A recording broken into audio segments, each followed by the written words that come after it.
Good evening, guys. I hope all you are fine. And हिजो हामीहरूले चाहिँ basic concept जुन प्रोग्रामिङको हामीहरूले बेसिक कन्सेप्टहरू चाहिँ हिजो बुझेको थियो। आशा छ तपाईँहरूले त्यस भिडियोहरू चाहिँ मन पराइदिनु भयो होला। र आज हामीहरूले स्टुडेन्ट डट आज डे 3.c भनेपछि आजबाट चाहिँ हामीले चाहिँ अर्को भिडियो स्टार्ट गर्न गइरहेको छौँ। त्यसको अलिकति एडभान्स टपिक किन भनेपछि हाम्रो बेसिक नलेज अब सबैले कुन हो डेटा टाइप भनेको, कुन हो भ्यारिएबल भनेको होइन, अनि हाम्रो कुन हो के अरे हाम्रो यो आई थिङ्क 5वटा सब्जेक्ट पत्ता लगाउने, अनि त्यसको हाम्रो जिपिए अनि पर्सेन्टेज क्यालकुलेसन गर्ने, अनि अर्को हाम्रो कुन थियो एडिसन सब्ट्र्याक्सन भन्ने सिम्पल टाइपको हामीले काम गरिसकेका छौँ। आइएनसिएलयुडी अब हाम्रो छ हेर्नु त, यो हाम्रो सिओएनआइए कोने डट एच वाइड मेन। हजुरले मैले भनेको छु नि, हजुरले मैले यहाँ पढाएँ भनेपछि क्लासमा गएर कुनै सरले पढाएको पढ्न पर्दिनँ। मैले सबै पहिलाको जति पनि हजुरहरूको पास्ट इयर क्वेसन छन् जुन सेटहरूको छ 10को, तिनीहरूको टोटल हेरेर चाहिँ मैले यो भिडियोहरू चाहिँ डिजाइन गरेको। र आज हामीहरूले चाहिँ कन्डिसनल स्टेटमेन्ट के अरे कन्डिसनल स्टेटमेन्टहरूलाई के को जान्छौँ त कन्डिसनल, त्योभन्दा पनि अगाडि हामीले अपरेटर कुन रे अपरेटर भनेपछि अपरेटर भनेको के हो त? अपरेटर भनेको operator are the signs or symbol that can be used to perform the mathematical operation। भनेपछि अपरेटर भनेको कुनै पनि साइन एन्ड सिम्बल हो जसको मद्दतले चाहिँ हामीले के गर्छौँ that can be use to perform mathematical operation. कुनै पनि म्याथको अपरेसनहरू काम गर्नु पर्यो भने चाहिँ हामीले के गर्छौँ त अपरेटर हो। जस्तो हामीलाई थाहा छ नि त प्लस माइनस भन्छौँ नि, यो शब्द मात्रै हो क्या हामीलाई। अपरेटर भनेको के हो भनेर अलिकति शब्दलाई अलिकति राम्रो बनाएको भनेपछि काम चाहिँ के हो त त्यही प्लस माइनस मल्टिप्लिकेसन हो। त्यहीले चाहिँ अलिकति कम्प्युटरको भाषामा हामीले के भनेको छ त अपरेटर, त्यही भएर चाहिँ कन्फ्युजन नहुनु ल। अब हाम्रो छ अपरेटरहरू भनेको फर्स्टमा छ हाम्रो एआरआइटिएच एमइटिआइसी अर्थमेटिक अपरेटर। अर्थमेटिक अपरेटर भनेको के हो त प्लस हाम्रो छ नि त प्लस माइनस अनि हाम्रो एस्ट्रिक अनि हाम्रो के त हाम्रो डिभाइड होइन, अनि हाम्रो के छ त अरू भनेपछि मोडुलस। यिनी हाम्रो चाहिँ के भयो त arithmetic operator. This operator are use to perform the mathematical calculation. भनेपछि अपरेटर भनेको के हो बुझ्नुभयो नि त। अपरेटर भनेको कुनै पनि म्याथमेटिकल कामहरू गर्नलाई प्रयोग गरिने साइन एन्ड सिम्बलहरूले के भन्छ हामीले अपरेटर भन्छ। भनेपछि अपरेटरहरूको भित्र पनि टाइप्सहरू छ। फर्स्टमा के रहेछ त भनेर भन्नुपर्दा के रहेछ अर्थमेटिक अपरेटर। त्यसले के काम गर्छ हाम्रो सिम्पल्ली अर्थमेटिक कामहरू प्लस माइनस मल्टिप्लिकेसन डिभाइड र मोडुलस काम गर्छ। अर्को हाम्रो कुन छ होला त भनेपछि एएसआइजिएन असाइनमेन्ट अपरेटर ओपिआरएटिआर अपरेटर हेर्नु त। भनेपछि त्यही अर्थमेटिक अपरेटरहरू हेर्नुलाई अर्थमेटिक अपरेटरसँग कुनै पनि इक्वल टु साइन लाएर आउँछ भनेपछि त्यो के हो त हाम्रो एसाइनमेन्ट अपरेटर। भनेपछि यसलाई हामीले कम्पाउन्ड एसाइनमेन्ट अपरेटर पनि भन्छौँ। सिएमपिओयुएन कम्पाउन्ड एसाइनमेन्ट अपरेटर। भनेपछि plus equal to minus equal to divide equal to अनि एस्ट्रिक इक्वल टु यिनी जति पनि छ हाम्रो के हो त कम्पाउन्ड एसाइनमेन्ट अपरेटर। भनेपछि यिनीहरूले बुझ्नु है। अब हाम्रो अर्को के छ त कम्पेरिजन सिएमपिएआरआइएसआइन कम्पेरिजन अपरेटर ओपिआरएटिआर। भनेपछि कुनै पनि चिजहरूलाई when you have to compare the two things or more things then at that time we should have to use the what operator comparison operator। comparison operator simply used to compare the different types of things in the programming language. For example, RAM has 14 edge and Sam has the 20 edge. RAM greater or Sam greater? There should be the comparison operator. Means greater sign, lesser sign, greater equal to, lesser equal to or equal to. That is the what comparison operator। भनेपछि कुनै मान्छेहरूलाई अथवा कुनै चिजहरू प्रोग्रामिङमा हामीले compare गर्नु छ भने चाहिँ हामीले के अपरेटर प्रयोग गर्छौँ कम्पेरिजन। भनेपछि greater equal to lesser lesser equal to हेर्नु है लेसर इक्वल टु अनि हाम्रो के होला अर्को कुनै पनि चिजहरूलाई हामीले बराबर देखाउँछ भनेपछि प्रोग्राममा हाम्रो के हुन्छ दुईटा हाम्रो के हुन्छ त इक्वल टु हुन्छ भनेपछि यो भयो हाम्रो होइन अब हाम्रो अर्को के होला त बिट वाइज अपरेटर भन्ने छ त्यहाँ नजाउँ हामी अर्को हामी जाम त इन्क्रिमेन्ट आइएनसिआर इन्क्रिमेन्ट र डिसिआरई डिक्रिमेन्ट अपरेटर भनेपछि इन्क्रिमेन्ट भने के हो त कुनै चिजहरू बढ्नु हेर्नुलाई प्लस प्लस छ भने के हो त हाम्रो इन्क्रिमेन्ट अपरेटर भनेपछि माइनस माइनस छ भनेपछि के त डिक्रिमेन्ट अपरेटर यिनीहरू भनेको mathematical sign and symbol that can be use to perform the mathematical operation in the programming language that's why we call them as what operator अर्को हाम्रो के छ त लोजिकल अपरेटर लोजिकल भनेको बित्तिकै एन्ड र के अरे लोजिकल ओपिआर अपरेटर भनेपछि कुनै पनि हामीले लोजिक लाउँछ कम्प्युटरमा कस्तो भनेपछि हेर्नु त हामीले सीको इक्जाम लेख्छौँ नि त भनेपछि यदि स्टुडेन्टको मार्क्स सुन्नुलाई यदि स्टुडेन्टको मार्क्स 3.6 इक्वल टु अथवा त्योभन्दा धेरै माथि छ भनेपछि 4 भन्दा कम छ त्यो भनेपछि हाम्रो के त ए प्लस हो नि त 3.2 भन्दा माथि अथवा बराबर र 3.6 भन्दा कम त्यो भनेपछि हाम्रो के हो त ए होइन र भनेपछि दुईटा कन्डिसन जब हामीलाई दुईटा कन्डिसन मिलेर हामी भित्र जान पाउँछौँ त्यो हाम्रो के हो त एन्ड अपरेटर के अरे लोजिकल अपरेटरमा एन्ड र हाम्रो एन्ड भयो यसलाई के भन्छ हाम्रो एन्ड अपरेटर ओपिआरए टी अपरेटर नजिकलाई अनि हाम्रो यो डबल यो धर्का जस्तो छ नि यसलाई हाम्रो के हुन्छ अर अपरेटर भनेपछि सपोज अब हाम्रो यो जाम न त हाम्रो इक्जाम्पल ज्ञान मन्दिरको भित्र जाम यदि हजुरले एडमिसन पनि गर्नु भएको छ पहिलाको टोटल पनि फी चुक्ता गर्नु भएको छ भनेपछि यदि दुईटा कन्डिसन मिल्यो भनेपछि मात्र के गर्नु पाउनु भयो त हजुर क्लासभित्र इन्टर गर्न पाउनु भयो बुझ्नु है यदि हजुरले फी पनि कम्प्लिट गर्नु भएको छ र अर्को के त हामीहरूले एडमिसन पनि यो कलेज स्कुलमा गर्नु भएको छ भनेपछि त्यो हाम्रो के भयो दुईटा कन्डिसन मिल्यो मिल्न त त्यो भएपछि हाम्रो के त एन्ड अपरेटर भनेपछि हजुरले के गर्नु भएको छ त एउटै मात्रै भए पनि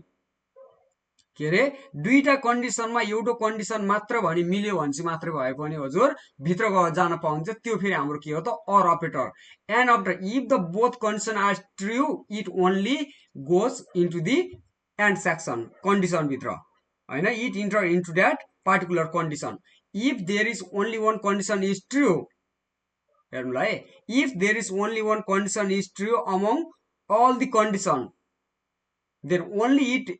able to enter into the condition भनेपछि यदि दिएको कन्डिसनमा सबै कन्डिसनमा एउटा कन्डिसन भने मिल्यो भनेपछि त्यो हाम्रो के हो त अर अपरेटर भित्र जान्छ भनेपछि हाम्रो एन्ड भने के जति दिएको कन्डिसन छ त्यो सबै कन्डिसन के हुनु पर्यो त ट्रु हुनु पर्यो भनेपछि यो हाम्रो बेसिकहरू अर्थमेटिक अपरेटरहरू छ हाम्रो compound assignment operator comparison increment logical operator यो हामीले चाहिँ बेसिक कन्सेप्ट चाहिँ जान्नु पर्यो यसले मैले के गर्छु स्क्रिनसट आउट गर्नु हजुरहरूले काम लाग्छ ल भनेपछि यिनीहरू हामीले अपरेटर जान्न पर्यो यो छ हामीले पछि काम लाग्ने कहाँ भनेपछि म हजुरले लगिदिइहाल्छु ल अब हामी जाम फर्स्टमा हाम्रो कन्डिसनल स्टेटमेन्ट कन्डिसनल सिएनडिआइटी कन्डिसनल स्टेटमेन्टमा हामीले पढ्न पर्ने हो इफ एल्स अनि इफ ल्याडर स्टेटमेन्ट भन्छु मैले एसटिएटिएमएनडी ल्याडर भने के त ल्याडर भने त्यो भर्याङ हो कि होइन त भर्याङमा थोपा थोपा थोपा थोपा हुन्छ हो न त भनेपछि इफ एउटा इफ स्टेटमेन्ट रहेछ वानमा अर्को के रहेछ टूमा इफ एल्स भन्ने रहेछ अनि थर्डमा के रहेछ त थर्डमा हाम्रो के रहेछ इफ भनेपछि इल्जिफ भनेको रिपिट हुने कन्डिसन हो क्या ल्याडर स्टेट भनेको इल्जिफ चाहिँ रिपिट हुन्छ जस्तो A plus A B plus B C plus C D plus D E plus E अनि हाम्रो फेल भनेपछि हाम्रो धेरै कन्डिसन भयो होइन त्यस्तो कन्डिसनमा हामीले के लाउँछौँ त इफ इल्स कन्डिसन भन्ने लाउँछौँ अहिले हामीले प्रोग्रामिङबाट हामीले बुझिहाल्छौँ है अर्को हाम्रो छ अहिले हामीले हजुरहरूले पढ्नु पर्दैन स्विच केस के अरे स्विच केस अथवा switch statement or switch STAT statement भनेपछि यो हजुरहरूले के गर्न पर्यो त यति कन्डिसनमा हामीले जान्न पर्ने के त यति कन्डिसन जाने हजुरलाई इनफ हुन्छ इनफ भन्दा पनि इनफ ल अब हामी जाम त इफ कन्डिसन भने के अरे if the condition is true then only it goes to the if statement भनेपछि यदि कन्डिसन ट्रु छ भनेपछि मात्र के जान्छ त त्यो कन्डिसन भित्र जान्छ otherwise the code will be terminate भनेपछि अदरवाइज के हुन्छ कोड हाम्रो चल्दिन टर्मिनेट भइहाल्छ त्यहीबाट सकिहाल्छ भनेपछि इफमा के होला त इफ भने यदि इल्स भनेको नत्र भने याद गर्नु ल इफ भनेको के अरे इफ भनेको यदि इल्स भनेको हाम्रो के अरे नत्र भने भनेपछि if the condition is true हामीले थाहा छ नि इफ इल्स भनेको त इफको ड्राइभ चाहिँ हाम्रो के हो त इफ इल्स हो के इफ द के त condition CONDITI condition is true it goes to the if statement otherwise where it will go to the else statement भनेपछि यदि कन्डिसन ट्रु छ भनेपछि हाम्रो कहाँ जान्छ त इफ स्टेटमेन्टमा जान्छ नत्र भनेपछि हाम्रो कहाँ जान्छ त इल्स स्टेटमेन्टमा जान्छ अहिले हाम्रो इल्स इफले चाहिँ अलिकति छोडिदिउँ पछि भनेपछि अब हामीले हेरौँ न त यो इल्स मान के छ अहिले कम्प्लिट पारिदिइहालौँ रमाइलो भइरहेछ नि आशा छ तपाईँहरूले यो भिडियो मन परिरहेछ यो भिडियो चाहिँ अन्तिमसम्म चाहिँ हेर्नु होला है किन भनेपछि बिचमा स्किप गर्नुभयो भनेपछि फेरि यो बुझ्दिनँ नि त किनभने चाहिँ मैले लाइन बाई लाइन ल्याडर छ नि त स्टेप बाई स्टेप मैले हजुर लगिरहेको छु अल्गोरिदम बाई अल्गोरिदम होइन भनेपछि त्यही भएर हामीले चाहिँ एउटा स्टेप पनि नछुटाएर हेर्नु होला ठिक छ अब हामी जाऊँ इफ द कन्डिसन होइन इफ द कन्डिसन त्यही माथिको लेख्ने कि CON condition is true it goes to the if statement otherwise if the else if condition is true then it goes to the another else if condition like same until the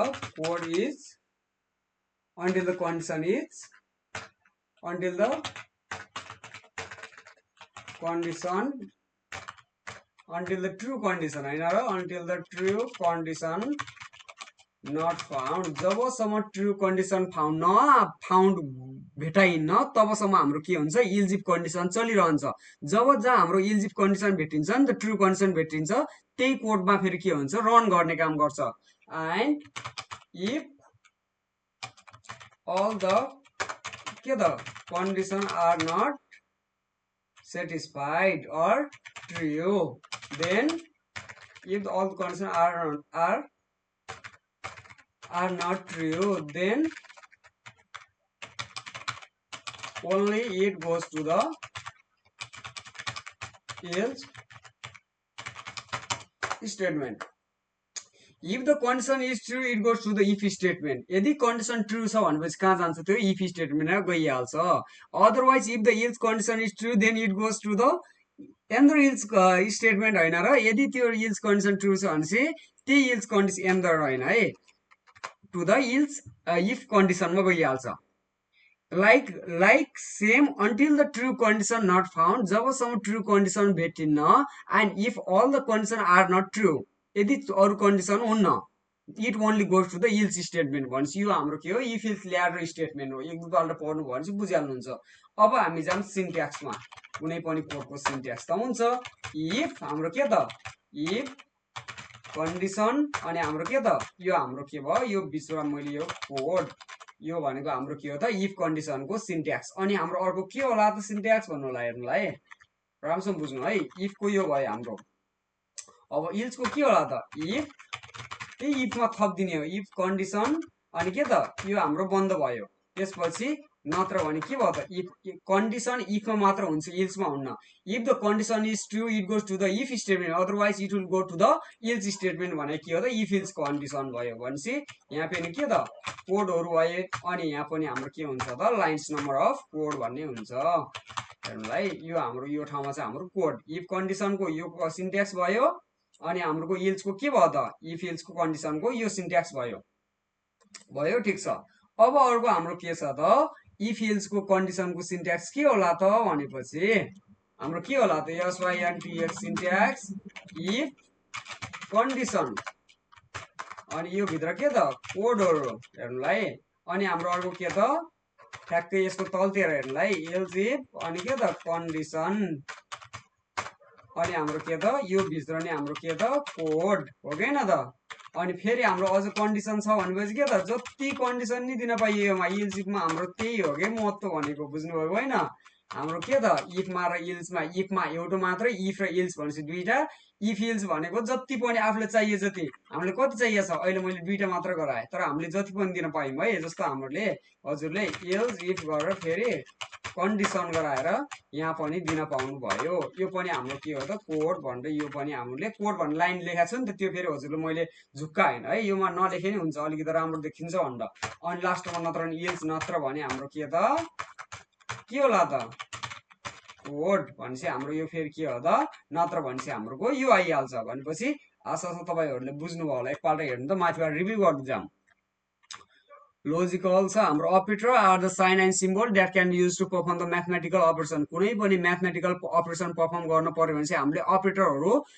हामीले के गर्छौं use गर्छौं हेर्नुलाई arithmetic अपरेटरमा त्यो सिम्बलहरु छ हेर्नु कम्पाउन्डमा हाम्रो त्यही arithmetic अपरेटरमा equal to जोड्यौं भने चाहिँ हाम्रो कम्पाउन्ड असाइनमेन्ट अपरेटर बन्छ कम्प्यारिजन भनेको कुनै पनि चीजहरुलाई नाप नपर्यो भनेपछि हामीले कम्प्यारिजन अपरेटर प्रयोग गर्छौं राम श्याम भन्दा ठूलो छ राम र श्याम बराबर छ राम र श्याम चाहिँ हरि भन्दा होचो छ यस्तो यस्तो चीजमा चाहिँ हामीले कम्प्यारिजन अपरेटर कम्पेयर गर्ने चीजमा भनेपछि हामीहरूले के गर्नु पर्यो कुनै चीजहरु बढाउनु पर्यो सपोज हामी घोडागाउँबाट घोडै जान लाए भनेपछि 1 देखि म 300 किलोमिटर सक्छ छैन त 1 देखि 300 किलोमिटरसम्म बढ्दै जाने घर जाने अभियसली म 1 देखि 2 3 हुँदै जाने म 300 मा जाने भने त बढ्दै जाने भनेपछि कुन अपरेटर इन्क्रिमेन्ट अनि घरदै त्यहाँबाट म घोडैबाट आउनु पर्यो कहाँ त रोल्पा भनेपछि मेरो कुन त डिक्रिमेन्ट अपरेटर भयो लोजिकल अपरेटर भने के रे कुनै पनि कन्डिसन दिएको कन्डिसन सबै ट्रु छ भनेपछि हाम्रो एन्ड अपरेटर दिएको कन्डिसनमा एउटा कन्डिसन मात्र ट्रु छ भने चाहिँ हाम्रो के त अर अपरेटर भनेपछि त्यो भयो हाम्रो कन्डिसनल स्टेटमेन्ट भन्ने छ कन्डिसनलमा हामीले पढ्ने इफ इल्स र if else else if ladder statement भने if the condition is true it only goes to the if statement यदि कन्डिसन ट्रु छ भने चाहिँ हाम्रो बल्ल कहाँ जान्छ if statement otherwise the code will terminate भनेपछि अरू सकिन्छ एक्जिक्युट हुन्न सक्यो भनेपछि सिन्ट्याक्स हामीले बुझ्न पर्यो यहाँ भित्र कन्डिसन कस्तो होला भनेर हामीले पछि कुरा गर्छौं ल अब अर्को हाम्रो छ त इफ इल्स भन्ने छ के छ अरे इफ इल्स स्टेटमेन्ट भन्ने छ कि छैन त भनेपछि यो हाम्रो के भयो त if the condition is true it goes to the if statement otherwise it will goes to the else statement भनेपछि यो हाम्रो के भयो त सिन्ट्याक्सहरु भयो अनि अर्को हाम्रो के छ इफ इल्स ल्याडर स्टेटमेन्ट भनेमा हामीले सिन्ट्याक्सहरु हेर्न सक्नुहुन्छ आशा छ तपाईहरुले यसलाई चाहिँ यो सिन्ट्याक्सहरु एक दुई पल्ट हेर्नु अनि त्यसपछि म हजुरलाई अर्को भिडियोमा फेरि हामी के गर्छौं जोइन भएर यसलाई कम्प्लिट पार्नेछौं र आजको लागि यति नै ल हस्त धन्यवाद